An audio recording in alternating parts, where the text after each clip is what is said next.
গত 3 দিন ধরে ভাঙড়ের মাটিতে এক হারবাদ 34 বছর ধরে যে সিপিএম এর লাল সন্ত্রাস লুট করেছে, আজকে তৃণমূল কংগ্রেসে এসে পুরনো তৃণমূল কংগ্রেসদের উপরে আক্রমণ করছে। আপনারা জানেন আমি ভাঙড়ের ছেলে, আমি শুধু তৃণমূল কংগ্রেস গঠন হওয়ার পর থেকে রাজনীতি করিনি। মমতা বন্দ্যোপাধ্যায় যখন 84 সালে যাদবপুর লোকসভায় দাঁড়ায় তখন থেকে আমি দিদির সাথে রাজনীতি করি।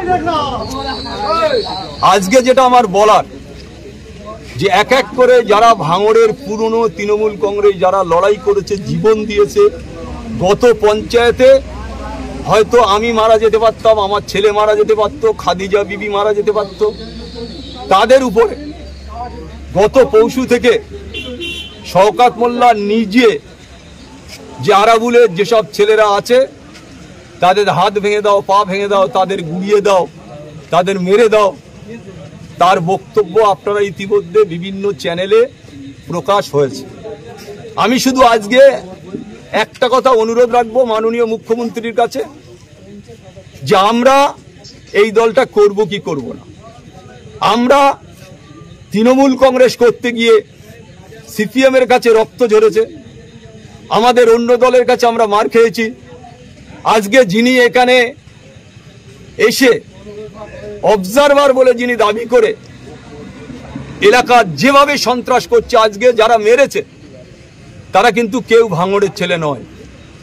ক্যানিং থেকে লোক এনে ভাঙড়ে তৃণমূল কংগ্রেসের কর্মী আলতু হচ্ছে আমার ভাইয়ের মতো, যার নাম লালবাবু মোল্লা, আমার নিজের ভাইয়ের মতো, আমি তারে ভালোবাসি।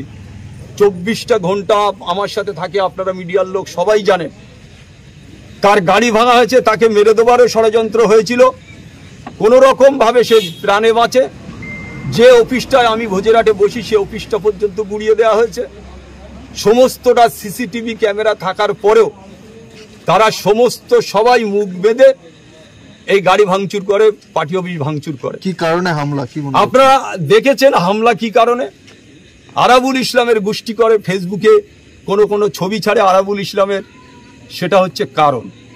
আপনারা দেখেছেন গত পরশুকার দিন, আপনারা গতকালই বাপি আমাদের প্রাক্তন প্রধান, ওর ওয়াইফ দুবারের প্রধান, ও অঞ্চলের এখনো ভগবানপুর অঞ্চলের সভাপতি, তাকে মারা হয়েছে, তার বউকে মারা হয়েছে। যেভাবে এরা নোংরামু করছে, আজকের আপনারা দেখবেন সর্বত্র বোমা ফাটছে। কেন?